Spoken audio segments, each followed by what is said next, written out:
बिस्मिल्लाहिर्रहमानिर्रहीम, अस्सलाम वालेकुम।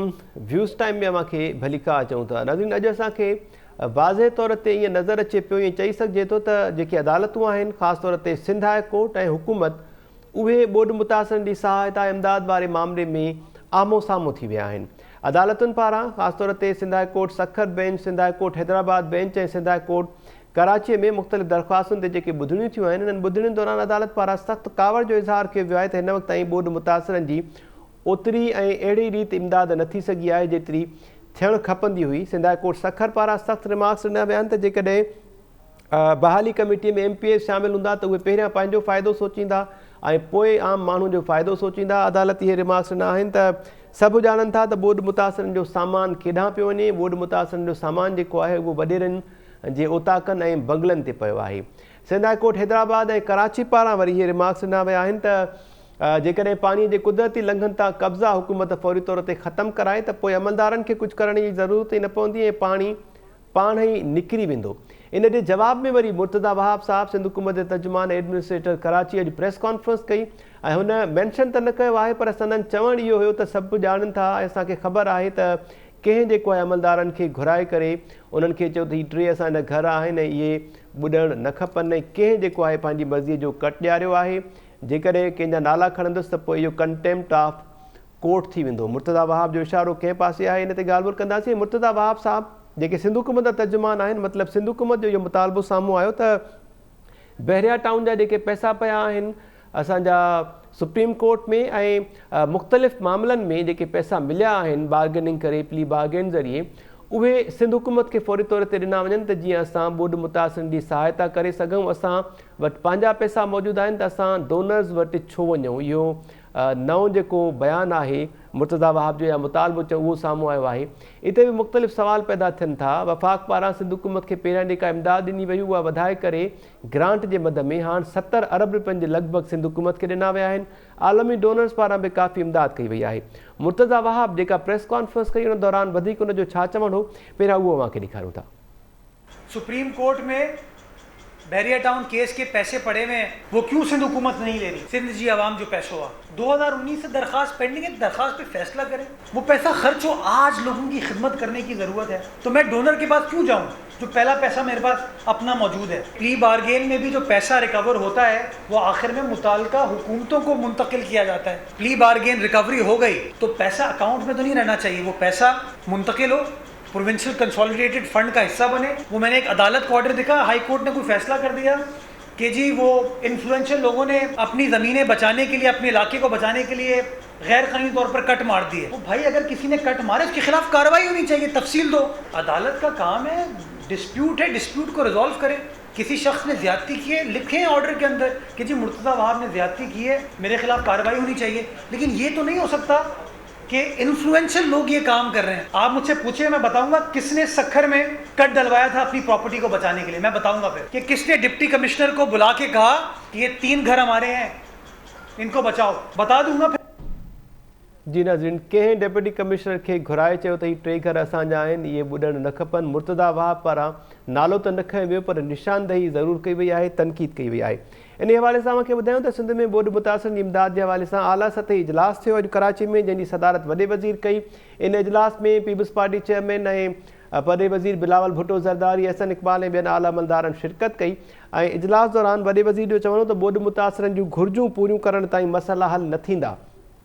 हिते सवाल इहो पैदा थो थिए त ॿोॾि मुतासिरनि जूं घुरिजूं पूरियूं कंदव त मसइला त फौरी तौर ते हल थी वेंदा न। इन में अरबी फ़ारसी कहिड़ी आहे?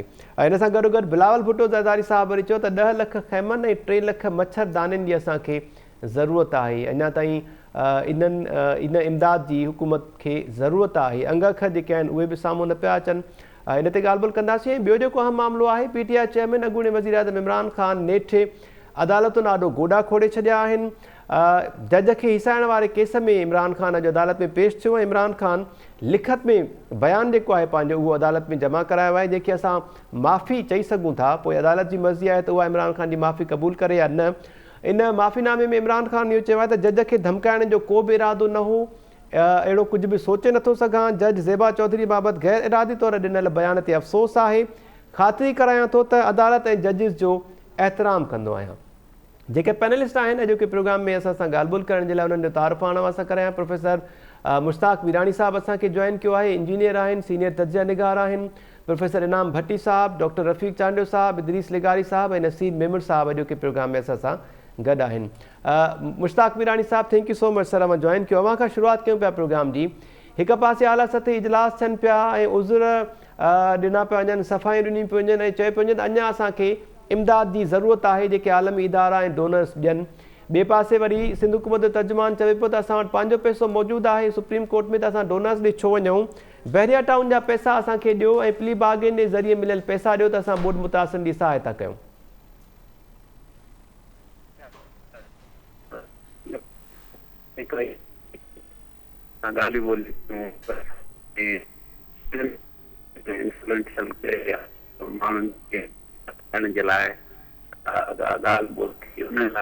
बसि इहो ई चई सघिजे थो साहिब त 141 स्क्वायर किलोमीटर सिंध आहे, माना बाक़ी सॼी ॿोॾ जी आहे। कहिड़ो अमल कयो, छा करायूं, छो थियो, हिकिड़ी ॻाल्हि आहे। ॿी ॻाल्हि इहा आहे त अंदाज़न 50 कैबिनेट जा मेंबर आहिनि, जंहिंमें मिनिस्टर्स बि आहिनि ऐं हुन खां पोइ स्पेशल असिस्टेंट बि आहिनि, एडवाइज़र बि आहिनि। ऐं हिकिड़ी ज़िले जो एग्ज़ाम्पल था वठूं, 4 या 5 2 या 3 MNAs बि आहिनि, 3-4 जेके MPs आहिनि, पीपल्स पार्टी जा जेके आहिनि, प्रेसिडेंट जनरल, जेकॾहिं ईअं रफ़ली असां कयो 50 ॼणनि जो हिकिड़ो जथो आहे जेको पीपल्स पार्टी सां इंटरकनेक्टेड आहे, हुकूमत सां वठी पार्टीअ ताईं। जेकॾहिं उहे माण्हू उन वक़्तु पंहिंजे ज़िले में अची कोऑर्डिनेटेड वे में कमु कंदा त शायदि एतिरो नुक़सानु न थिए हा। अनफॉर्चुनेटली इहो न पैसनि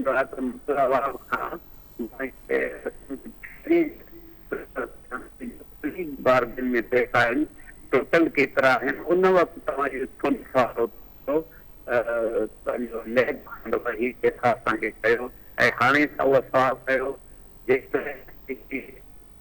जा पैसा आहिनि उनखे उन छो न कयो प्रॉपर वे में।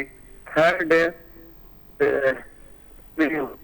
पीपल्स पार्टी जा अलायंस आहे फेडरल गवर्नमेंट जी, छो न उते जेका आहे मीटिंग में छो न चयो वियो त भई ही जेके पैसा तव्हां रखिया आहिनि उन में केतिरो सिंध जो आहे, केतिरो KPK जो, केतिरो बलूचिस्तान जो आहे। जेकॾहिं उहो फ़ैसिलो कयो अथऊं त उन में केतिरा पैसा सिंध जे हिसे में अचनि था, उहे छाकाणि त सभु क़िस्म थी चइजे ऐं ॾुख थो थिए त असांजे माण्हुनि जी उहा सहायता न थी, उनखे सपोर्ट न मिली, वीचारा दरबदर आहिनि।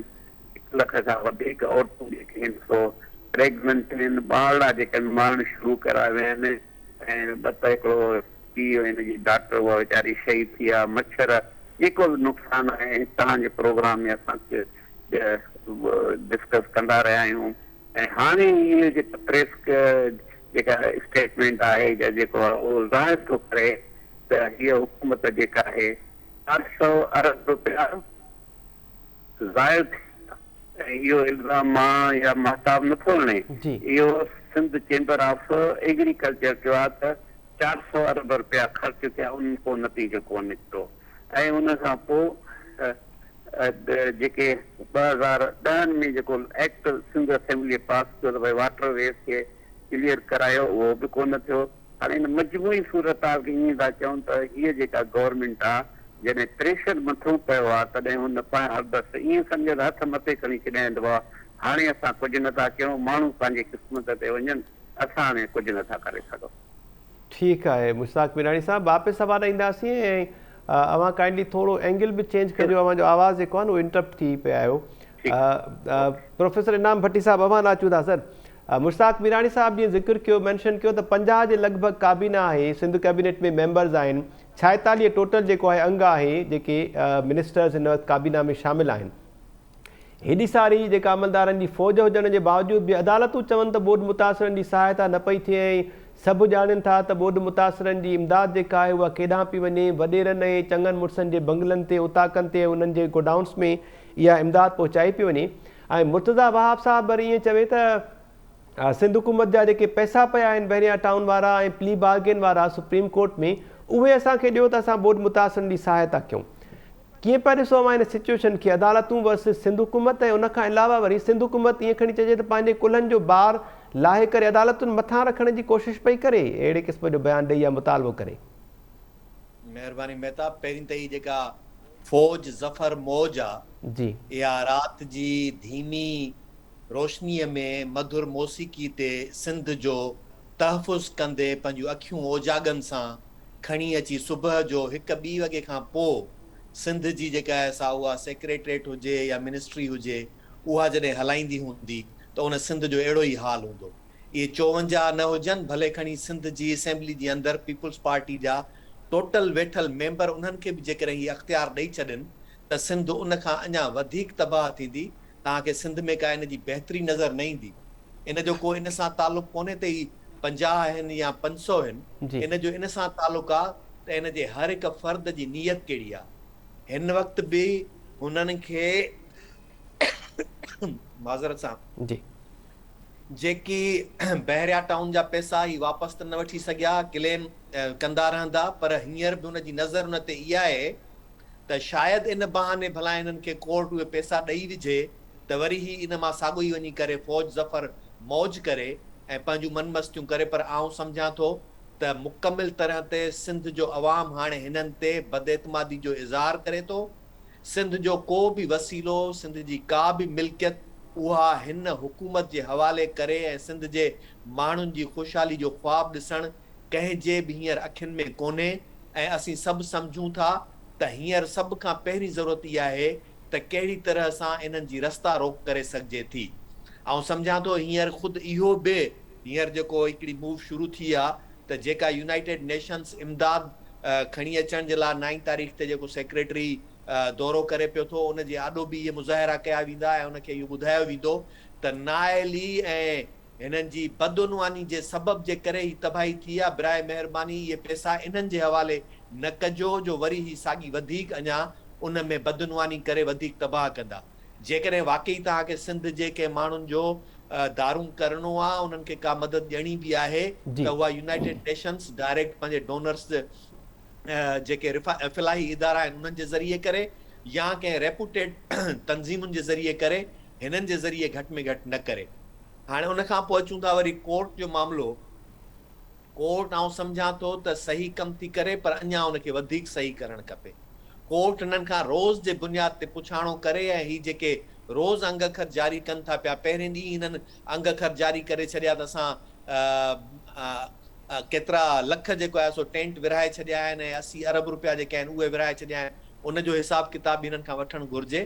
ऐं कोर्ट बिल्कुलु इहो सही पई थी करे त हिननि खे घुराए पुछाणो करे, पर जेकॾहिं हिननि खे ख़राब थो लॻे त उनजे ख़राबी जो सबबु इहो आहे जो ही चाहिनि था त हिननि खां केरु पुछाणो न करे, को बि इदारो न हुजे, को बि फ़र्द न हुजे, केर बि शख़्स न हुजे, सिर्फ़ु आमना सदका न करे हिननि जे ॻाल्हियुनि ते यकीन करे ऐं हिननि खे चए था बिल्कुलु तव्हां खीर जा धोतल आहियो ऐं तव्हीं सभु कुझु करियो था।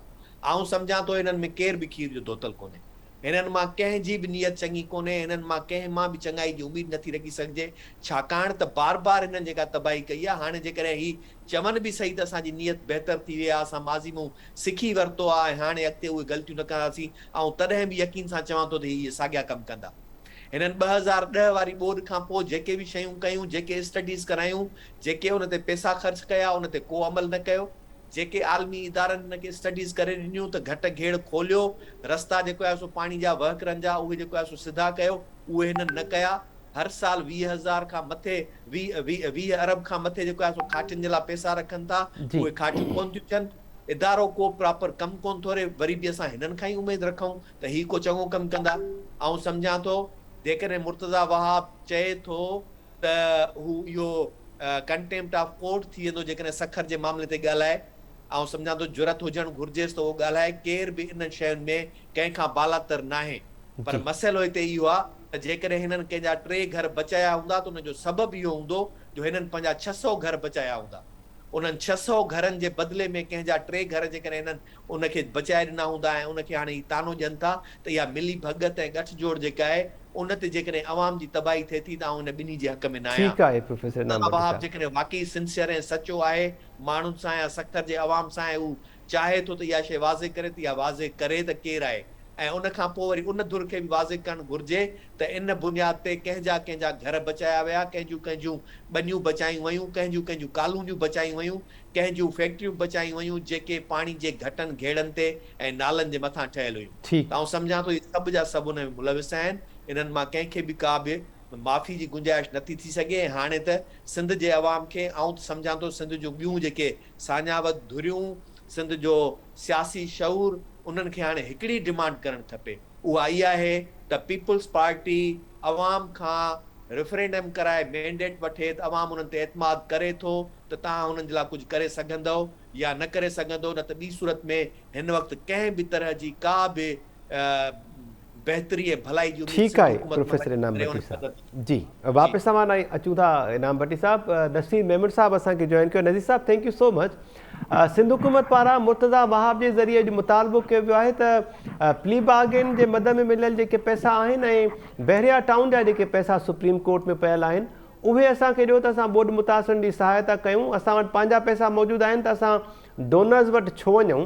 ऐं जेके मुख़्तलिफ़ हंधनि ते कट लॻाया विया आहिनि उन कट वारे मामले ते बि हुकूमत ऐं अदालतूं जेके आहिनि असांखे आम्हूं साम्हूं नज़र अचनि पियूं। सिंध हाई कोर्ट सखर, हैदराबाद ऐं कराची पारां रिमार्क्स ॾिना विया आहिनि त पाणीअ जा जेके कुदरती लंघ आहिनि उन्हनि तां कब्ज़ा ख़तमु करायो त फौरी तौर ते पाणी पाण ई निकिरी वेंदो, अमलदारनि खे कुझु करण जी ज़रूरत ई न पवंदी। ऐं मुर्तज़ा वहाब साहब वरी कोट कनि था त अदालती ऑर्डर में जेको कट्स जे बारे में लिखियलु आहे त अदालतूं इहे महिरबानी बि कनि हा त उते उन्हनि ज़िम्मेवारनि जो नालो बि ॾियनि हा ऐं उन्हनि खे सज़ाऊं बि ॾिना त मामिलो अञा वाज़े थी वञे हा।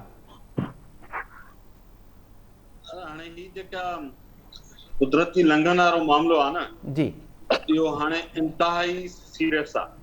जी, ही सॼी तबाह करियूं जेका आहिनि उन्हनि जे पुठियां जेको सभ खां वॾो सोर्स आहे, रीज़न आहे 2010 वारी जेका बॉडी उन ते जुडिशियल कमीशन ठही, उन जी रिपोर्ट मूंखे यादि आहे मां तव्हां किताब लिखियो पियो त मूं उनखे डिटेल में हिकु पेज पढ़ियो जी, उन में बि आहे। पोइ वरी 2020 या 21 मूंखे साल यादि कोन्हे पर सिंध हाई कोर्ट फेब्रुवरी धारे हिकिड़ो हुकुम जारी कयो ऐं हुकूमत खे चयो त जून ताईं रंडकूं ख़तम करे ऐं उहा रिपोर्ट करे। इहो तव्हां थोरो सर्च कंदा, मां उहो पॉइंट्स हूंदी लिखियल किथे त साल कहिड़ो आहे पर इहा वेझी ॻाल्हि आहे 2 साल थी 2020 जो मामिलो आहे सर इहो नसीर मेमन साहब।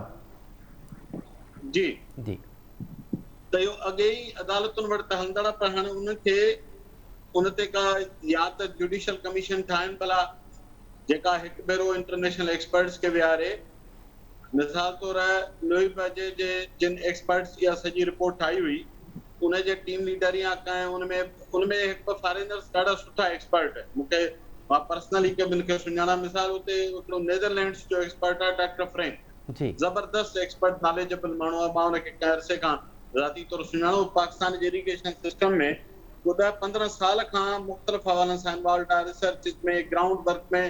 सो इहो मां हिकु एग्जाम्पल सोचे में अलाए केतिरा वेठा हूंदा। तमामु घणा सुठा पाकिस्तानी एक्सपर्ट्स जेके इंटरनेशनल इदारनि में सर्विसिस ॾियनि पिया था, कंसल्टिंग फर्म्स में आहिनि, यूनिवर्सिटीज़ में आहिनि, उन्हनि खे घुराए सघिजे थो, हिते मौजूदु आहिनि। त हिकु भेरो इहो सॼो प्लान हुकूमत जे मथां का ॿाहिरी क़ुवत ई इंफोर्स करे, ॿाहिरी क़ुवत मां मुराद मुंहिंजो मक़सदु ॿाहिरि आहे को पाकिस्तान खां ॿाहिरि जो न आहे, पर हुकूमत जीअं त उन में संजीदगी ज़ाहिर न कई आहे त देयर आर रीज़न्स त पोइ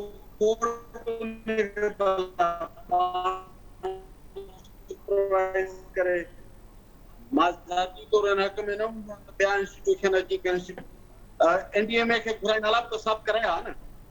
जेकर उहो ग़लति हो त हिकिड़ो ग़लति कमु ॿियो बि चङो करे छॾनि जंहिंमें माण्हुनि जी भलाई थी पए, या डायरेक्ट सुपरवाइज न कनि त हिकिड़ी एक्सपर्ट्स जी कमेटी कॉन्स्टिट्यूट करे हुकूमत खे हिकिड़ी टाइम लाइन ॾियनि ऐं उन जी पोइ मॉनिटरिंग कनि। या नवाज़ शरीफ़ जे केस जे पुठियां हिकिड़ो जज साहब रखियो वियो जंहिं पर्सनली इंश्योर पे कयो त उहे सभु जेके हुकूमत जा कोर्ट जा ऑर्डर्स आहिनि उहे इम्प्लीमेंट थियनि पिया।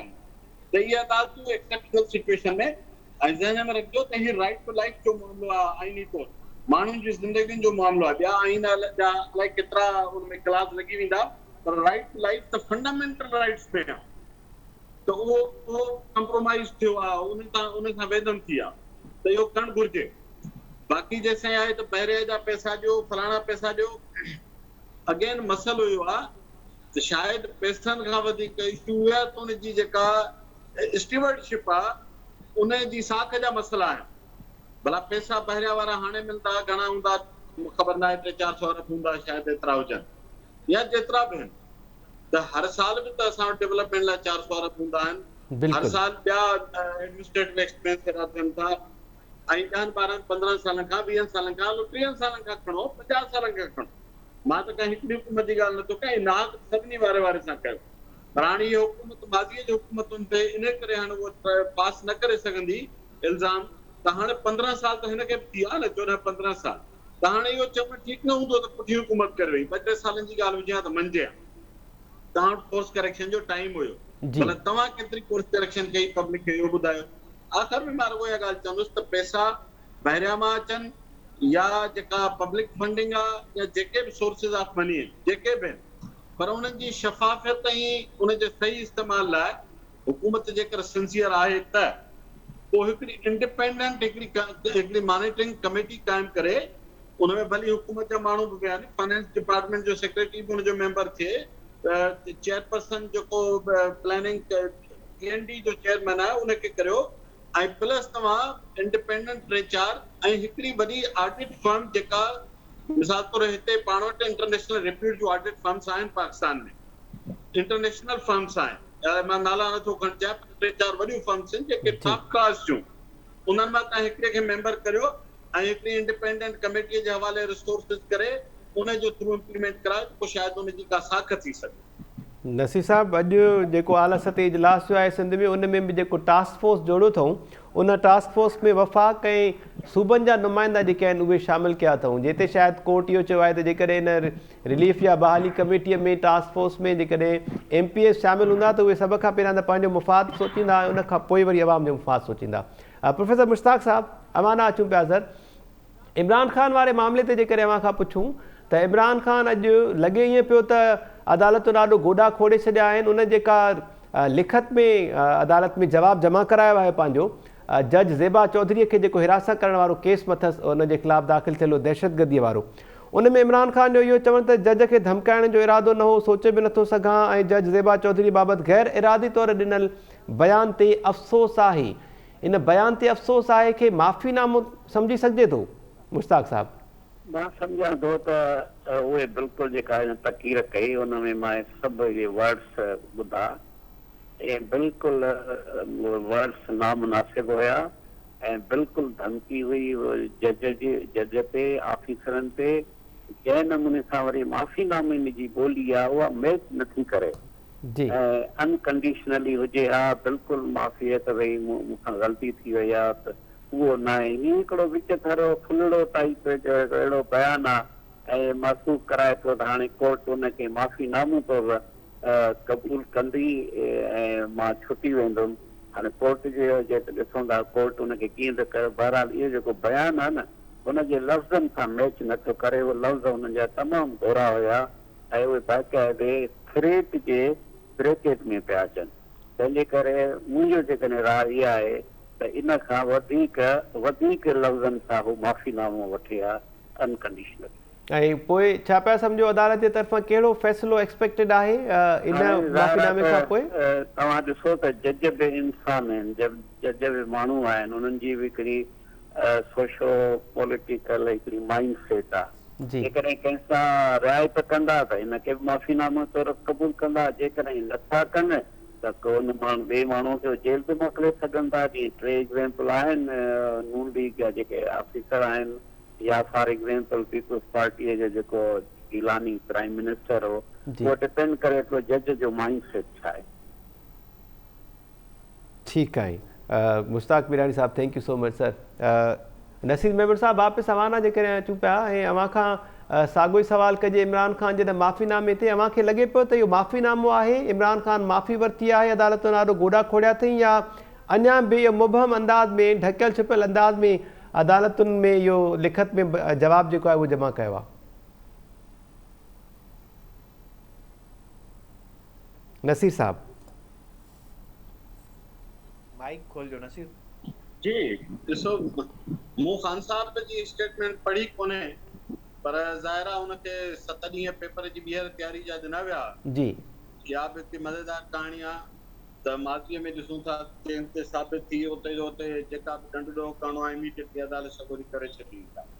जिन माफ़ियूं वरितियूं तिन खे बि माफ़ियूं कोन ॾिनियूं, जहिड़ा शायदि केसिस पुठियां आहिनि, चवनि त न तो ग़लति कयो आहे तोखे उहो हाशमी निहाल हाशमी खे त जेल में बि विधा। सो ख़ान साहब ख़ासि महिरबानियूं आहिनि, अॻिते ॾींहं त सभिनि ते कनि, त सुठी ॻाल्हि आहे अदालत सगोरीअ जो पंहिंजो मान मर्तबो बि ॾिसे त कंहिं हिकिड़े सां कंदा त ॿियनि सां। पर जेका स्टेटमेंट मूं वटि हिकिड़ो अपडेट, सिर्फ़ु मूं हुनजी लैंग्वेज पढ़ी, मां पूरो बयानु पढ़ियो न आहे, हिन ते को वकील बहितर राय ॾींदो। पर 7 ॾींहं हामिद खान जहिड़ो माण्हू हुनखे ॾिनो वियो पेपर जी तयारी कराइण लाइ, त ज़रूरु का अहिड़ी ज़रूरु कई हूंदई जंहिंमां हुनजी जान छुटी वञे।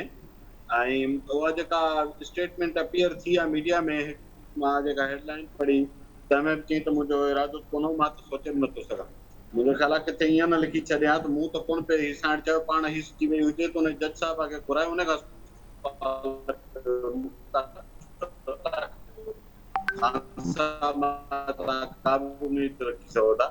ख़बर न आहे, रुॻो एतिरो चयो थी या पुठियां इहो हुन लाइ ॾिनो वियो, हुन हिसाब सां तयारी वारी कराई हूंदनि त उहो बसि केस खे कढणो ख़ारिज करिणो थी वेंदो। ठीकु आहे, अव्हांखे लॻे पियो केस ख़ारिज थी वेंदो। प्रोफेसर इनाम भट्टी साहब, अव्हांखे छा पियो लॻे इमरान ख़ान जे इन लिखत में जेको जवाबु आहे हिन ते? साईं, लिखत जे समूरे जवाब में किथे बि लफ़्ज़ माफ़ी कोन्हे, ऐं उहा ॻाल्हि जेका हुन कई आहे उन ते बि हुन इहो चयो आहे त मूं इहा ॻाल्हि कई आहे। उन सां जेकॾहिं हुन जज साहिबा खे तकलीफ़ पहुती आहे त उनजे लाइ मूंखे अफ़सोस थियो आहे, पर मुंहिंजो असुल इहो मक़सदु कोन हो। हुनजो मक़सदु इहो कोन हो त हुन जज साहिबा खे का धमकी ॾिनी आहे। हुनजो मक़सदु ॿियो को हुयो जेको हुन सम्झो त पंहिंजे लिखत में, ऐं हुन चयो त मां न कॾहिं अॻे ईअं कयो आहे, कोर्टुनि जी जेको आहे सो कॾहिं आउं एतिराम कंदो आहियां, अॻिते बि कंदुसि। हुन पर्टिकुलर उन पंहिंजे हिकिड़े बि जुमिले खे कोट करे, उनखे कोट अनकोट करे इहो कोन चयो आहे त मुंहिंजे इन जुमिले जे करे उन मोहतरमा जज साहिबा खे का जेका आहे सा दिलि आज़ारी थी आहे, जंहिंजे लाइ आउं माज़रत ख़्वाह आहियां, ऐं मुंहिंजो इन मां धमकी जो को बि इरादो कोन हो। इहे 2 लफ़्ज़ कोन्हनि। हाणे मूंखे ख़बर न आहे वधी कोर्ट उनखे कीअं थी क़बूल करे, पर जेकॾहिं मूंखां पुछो एज़ हिकिड़े आम शहरी जे आम फ़र्द जे बि, त मूंसां कोई माण्हू अची मूंसां विढ़ी वञे या मूंखे धमकी ॾेई वञे, ऐं पोइ वरी ॿिए ॾींहं ते उहो ॿिए कंहिंजे साम्हूं बीह करे उनखे चए त मूंखे अफ़सोस थियो, इनाम भट्टी सां ईअं थियणु न घुरिजंदो या मूंखे ईअं न करणु खपंदो, पर मुंहिंजी इहा नियत कोन हुई, मुंहिंजो इहो इरादो कोन हो। जेके इनाम खे इहो लॻे थो त मूंखे हिन ते अफ़सोस आहे। हाणे तव्हां ॿुधायो त मां हिनखे माफ़ी क़बूल कयां या हुनखे अफ़सोस क़बूल कयां, इहो हाणे कोर्ट सगोरी करे या जेको आहे सो अफ़सोस थी क़बूल करे। पर अफ़सोस ज़रूरु थियो आहे त कोर्ट अॼु ॾींहं ताईं जेका निहाल हाशमी जहिड़े माण्हूअ खे जेल जे अंदरि त विझी सघे थी, पर ही बार बार इमरान ख़ान खे इन्हनि सभिनी शयुनि ते रिआयतूं ॾेई करे छा थी साबित करणु चाहे। हाणे त मुंहिंजी बि दिलि चाहे थी त सुभाणे जेकॾहिं को अहिड़ो मामिलो थी वियो त ही त मुंहिंजे लाइ प्रेसिडेंट्स ठही वियूं, त हाणे आउं उनखे कीअं लिखत में जवाबु ॾींदुसि।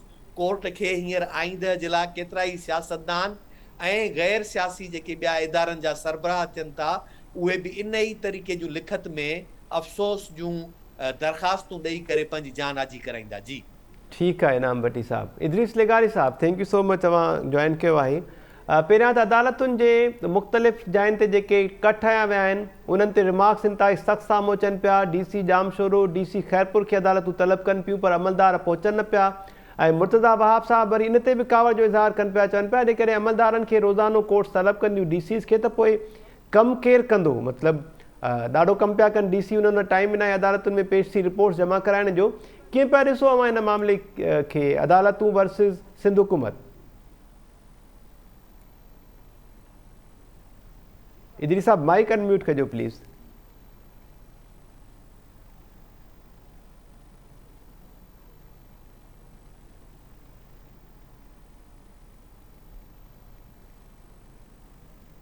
इदरीस साहब अव्हांजो आवाज़ न पियो अचे। ॿीहर अवां सां राब्तो कयूं था। नसीर मेमन साहब, माइक ई इमरान ख़ान वारे मामले ते जेकॾहिं अवां जी राय ॼाणण जी कोशिशि कयूं त कुझु तजिया निगारनि जो बि इहो ख़्यालु आहे, अव्हांखे कीअं पियो लॻे त हीअ जेको इमरान ख़ान जा मुख़्तलिफ़ केसिस आहिनि इहो बेसिकली इमरान ख़ान जे ख़िलाफ़ु ट्रायल न पियो हले, पर अदालतुनि जो पंहिंजो जेको आहे ट्रायल हले पियो। अदालतुनि ते हिन वक़्तु इम्तिहान जी घड़ी आहे त इमरान ख़ान जे मामले ते उहे कहिड़ो फ़ैसिलो ॾियनि था। जजिस साहिबान जेके आहिनि उहे हिन वक़्तु इन मरहले मां गुज़रनि पिया ट्रायल वारे। ॾिसो मेहताब, ख़ान साहब वॾनि भाग वारनि मां आहे त सिंधी में चवंदा हुनजा पीर ज़ोर आहिनि, सो हुनजा पीर जेके आहिनि से हुनजा पेर संभालियो बीठा। जहिड़ो ख़ान साहब जो ॻाल्हाए उहो जेको ज़रदारी चवंदो आहे न त असांजो डोमिसाइल कमज़ोर आहे, सो जेकर को कमज़ोर डोमिसाइल वारो हिन जी ॾहीं पतीअ जी ॻाल्हि करे त अलाए कहिड़ो कमु करे छॾे।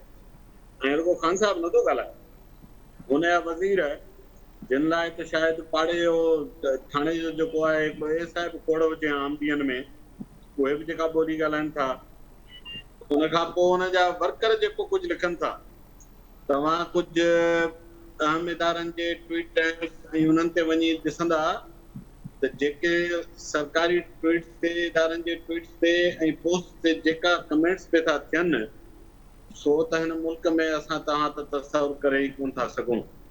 हिते त रुॻो सिंधी ऐं बलोच ऐं पठान ऐं ॿिया उहे पंजाबी, मां सभिनि जी ॻाल्हि थो कयां, कंहिं ज़माने में कंहिं ज़माने छा कुझु वक़्तु अॻु ताईं रुॻो को शाइर ॾुखियो लिखंदा त अंदरि पिया हूंदा काठियूं।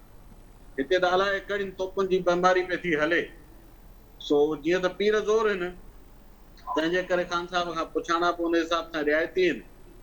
अदालतुनि जे मामले में ॾिसो हाणे हिते थोरो मामिलो थी थो वञे सेंसिटिव, पर पूरी तारीख़ भरी पई आहे न।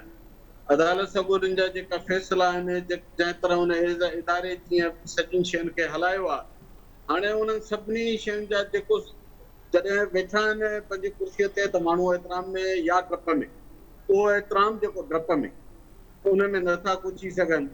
पोइ ॼण उहे सीटुनि ते नथा हलनि, माण्हू ख़ुदि ई ॻाल्हाइनि था। पोइ ॼण ॻाल्हाइनि था त सभु हिसाब निकिरनि था, सभु ॻाल्हियूं निकिरनि थियूं।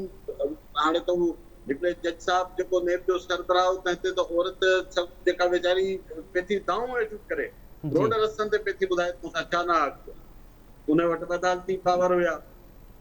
ॿियनि अदालती पास्ट में जिन जूं टेप रिकॉर्ड साम्हूं अची वियूं, हुन मां अंदाज़ो करियो। सो मसइलो इहो आहे त जीअं हिते पाकिस्तान में मजमूई तौर इदारनि जे साख जो सुवाल हमेशह असां कंदा आहियूं, त उहो रुॻो सियासतदाननि जी साख जो सुवाल थोरी रहियो। जहिड़ा हिन अमाम में सियासतदान आहिनि, फ़र्क़ु 19 या 20 जो खणी थी सघे थो। सियासतदान खे ॻिची मां झलण सवलो आहे, असां तव्हांखे जेको हथ में अचे चई बि छॾियूं था। ॿियनि जे लाइ चवण खां पहिरियों थोरा लफ़्ज़ बि ॻोल्हियूं था, ऐं पर्दा बि जाचूं था, बचा बचा करे थधो थधो करे ॻाल्हायूं था, छो त उन्हनि इदारनि वटि सघ वॾी आहे। त बाक़ी सभिनी इदारनि पाकिस्तान सां बहसियत मजमूई साख जे मामले में सलूक त हिकु जहिड़ो ई कयो आहे। हाणे जेके ख़ान साहब सां रिआयती स्कीमूं आहिनि न, उहे बि हिन निज़ाम जे बारे में केतिरा ई सुवाल फ्यूचर में उथंदा। हींअर नथा उथनि छो त के साहिबान वेठा हूंदा कुर्सियुनि ते, हुननि जे लाइ ॻाल्हाइण ॾुखियो हूंदो। हिते सवाइ अवाम जे बाक़ी सभिनी जी हू आहे, छा चवंदा आहिनि, जंहिंजी तोहीन थी वेंदी आहे। सो सवाइ अवाम आहे जंहिंजी तोहीन लाइ तव्हां आज़ादु आहियो। बाक़ी हर कंहिंजी कान का प्रेस्टीज आहे त पुछी नथा सघो। पर मजमूई तौर जेको ख़ान साहब न जेको झुकाव ऐं रवैयो आहे, सुभाणे जॾहिं कंहिं ॿिए ते चार्ज लॻे त तो अदालत खे रंजायो आहे, अदालत तो मां कावड़ियल आहे, चवंदोसीं भला 7 ॾींहं मूंखे बि खणी ॾेई छॾियो, अॻु में ॾींदा 7 न ॾियो, खणी 4-5 ॾिजो। पोइ वरी जन हिन ते माफ़ी मिली वञे, जंहिंजा इम्कान घणा आहिनि, माफ़ी न बि घुरे त बि थी सघे थो को ॾेई छॾे। साईं हुनजो अंदाज़ न लॻो पए त माफ़ी घुरे थो, तंहिं करे ॾियूंसि था। इहो बि मुमकिन अथव। दुख कयो अथई माना माफ़ी थोरी थी वञे, वीचारो छा करे। त पोइ इनाम सही थो चए त सुभाणे ॿियनि खे बि जॾहिं कंहिंखे पुछंदा त चवंदो साईं मां बि त दुख जो इज़हार करे थो छॾियां, ख़ैर जहिड़ी ॻाल्हि आहे, ग़लती थी वई, इंसान आहियां। सो इहो मुस्तक़बिल लाइ पंहिंजे लाइ वधीक दरवाज़ा खोलनि पिया इदारा, त उन्हनि ते वधीक सिधा तीर हणी सघंदा ॿिया माण्हू। ठीकु आहे Naseer Memon sahab, thank you so much sir.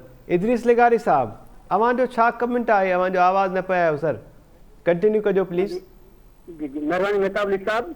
Sindh में जेको ॿुधायो पियो इमदाद जे हवाले सां कमु थियो पिए, अॼु वाशिंगटन पोस्ट ऐं वॉल स्ट्रीट जर्नल में सिंध में इमदादी जे कमनि जे हवाले सां हिकु रिपोर्ट छपी आहे। जी तंहिंमें उन्हनि मीरपुर ख़ास खे कोट करे चयो आहे त मीरपुर ख़ास जी हिकिड़ी कैद में 16 ॾींहं थी विया आहिनि, माण्हुनि जी हुकूमत तरफ़ां का बि वार न कई वई आहे। ॿिए पासे छा थो थिए, घोसपुर में पुलिस जे मोबाइलनि में जेको इमदाद जो सामान आहे उहो मख़सूस वॾेरनि ऐं सियासी जेके किताबी आहिनि या हुकूमत में शामिल माण्हू आहिनि उन्हनि जे ओताकनि खे पहुचायो पियो वञे।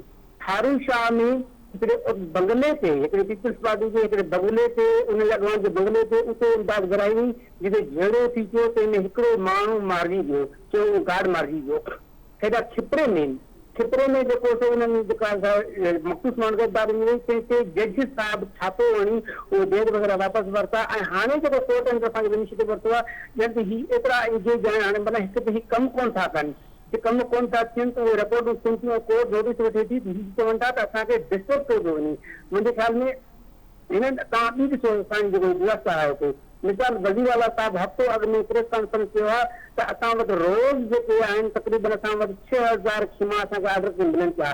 असां कोशिशि कई आहे त 10,000 थियनि, पर 12,000 मुश्किल थी सघंदा, 10,000 जा मतिलबु एॾो डिज़ास्टर आहे त हिन सिंध हुकूमत वटि, वफ़ाक़ी हुकूमत वटि, NDMA वटि का तयारी कोन हुई, का शइ न हुई कि 10-15 लख खीमा, माना हीउ मुल्क आहे, हीउ रियासत आहे, उन वटि कंहिं बि एमरजेंसी खे ॾियण लाइ का मतिलबु ओतिरो का एमरजेंसी थी पए, आफ़त अची वञे, सभु शयूं मौजूदगियूं आहिनि, ॿियूं सभु ज़रूरतूं पूरियूं कयूं थियूं वञनि, पर जेको डिज़ास्टर का तबाही थी जिन इन्हनि जो ख़ुदि वॾो मेन अहम बुनियादी किरदारु हूंदो आहे, उन जे लाइ उन वटि का बि तयारी न हूंदी आहे। ऐं पोइ जॾहिं को इदारो नोटिस वठे थो ऐं इदारो को एक्शन खणे थो त पोइ हीअ चवनि था असां कमु कयूं पिया, असांखे सॼो वञे कमु नज़र थो अचे। थोरो आओ त सिंध में कंदे कोर्ट खां विझो कराची ताईं असांखे सिंध हुकूमत नुमाइंदा वज़ीर साहिबान ऐं ॿिया जेके आहिनि उहे जेतिरो मुतहरिक आहिनि, जेतिरो कैंपनि ते पहुचनि था, आवाम खे रिलीफ ॾियनि था, उहो सॼी सिंध जे साम्हूं आहे। असां रोज़ मीडिया में पढ़ूं था, रोज़ अख़बार में पढ़ूं था, रोज़ माण्हुनि सां मिलूं था, पुछूं था हाल वटि तव्हांखे छा थो मिले,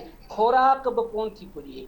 हाणे मिसाल तौरु हाणे हींअर जेको UN ॾिनो आहे त 73,000 माइनि जी जेका डिलीवरी आहे उहा हिन महीने में एक्सपेक्टेड आहे। हिन तंहिंखां पोइ उहो UN इन्हनि खे अलर्ट कयो आहे। तंहिंखां पोइ कल्ह जेका आहे डॉक्टर ज़रा पेचो साहिबा जेका उहा एक्टिव थी आहे। हाणे 73,000 माण्हू जेके आहिनि बोर्ड मुतासिरीन में उनजी प्रेगनेंट आहे, उन लाइ जेके क़दम खणनि पियूं उहे असांजे साम्हूं आहिनि। खुराक कोन था पहुचाए सघनि त उन्हनि जी डिलीवरी लाइ छा कंदा। तंहिंजे करे आउं चवां थो सिंध हुकूमत मुकमल तौर ते वफ़ाक़ी इदारा NDM सिंधी माण्हुनि थोरे बलोचिस्तान, थोरे पंजाब ऐं ॾखिण पंजाब ऐं KP में सॼी असां तस्वीर ॾिसूं पिया मुकमल तौर ते जहिड़ा नाकाम थिया आहिनि। पहिरीं पाणी जो हिननि जेको आहे उहो निकाल उहो सही सिस्टम न कयो, पर जेकॾहिं उहो सभु कुझु थी वियो भला हलो, उन खां पोइ तव्हां ॾिसो हिननि जी जेका कारकर्दगी कहिड़ी आहे। इदरी साहब, इमरान खान वारे मामले ते तव्हांजो छा कमेंट आहे?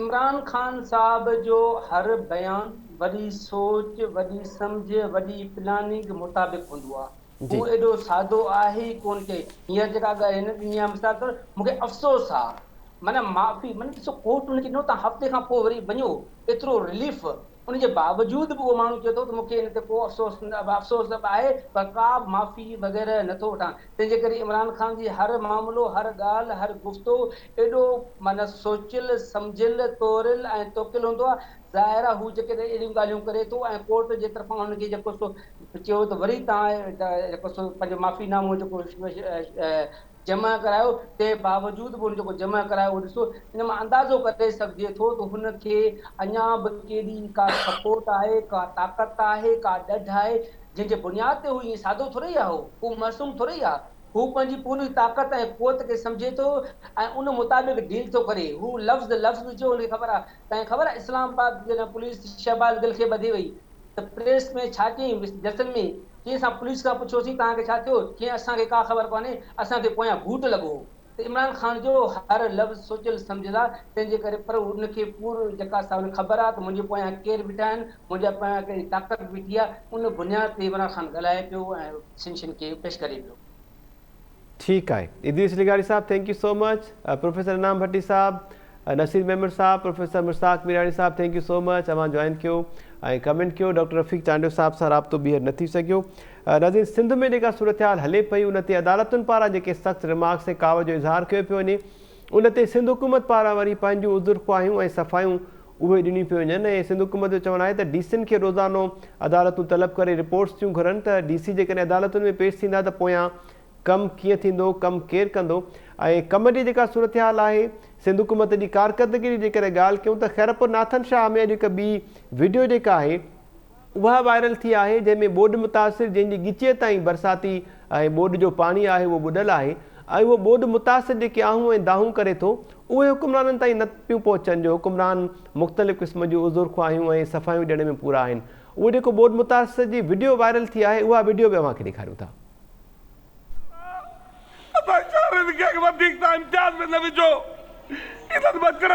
रेस्क्यू नथा मोकिलियो, बुख ते वेठा आहिनि, तव्हांखे सभु ओके नज़र थो अचे, सभु कुझु ओके थी वियो, ॿुधायो छा ख़ैरपुर नाथन शाह वासियुनि जे लाइ निमाइंदा काॾे विया आहिनि, मीडिया काॾे वई आहे। मां इन बुट खां पुछण थो चाहियां, रफ़ीक जमाली खां पुछण थो चाहियां, तूं 1 करोड़ रुपया जेके मिलिया आहिनि ॿोॾि हिते आई आहे, तव्हां किथे ख़र्च कया आहिनि? जी नाज़रीन, ॿोॾि मुतासिर बि पुछनि पिया ऐं अदालतूं बि पुछनि पियूं त करोड़ रुपया जेके ॾेखारिया पिया वञनि ख़र्च थिया आहिनि त उहे ख़र्च किथे थिया आहिनि। इन जे करे ई डीसीस खे तलब कयो पियो वञे, पर सिंध हुकूमत जी साॻी ॻाल्हि आहे त डीसी अदालतुनि में पेश थींदा त पोइ कमु केरु कंदो। ईंदड़ प्रोग्राम ते ॾींदा इजाज़त। अलाह निगहबान।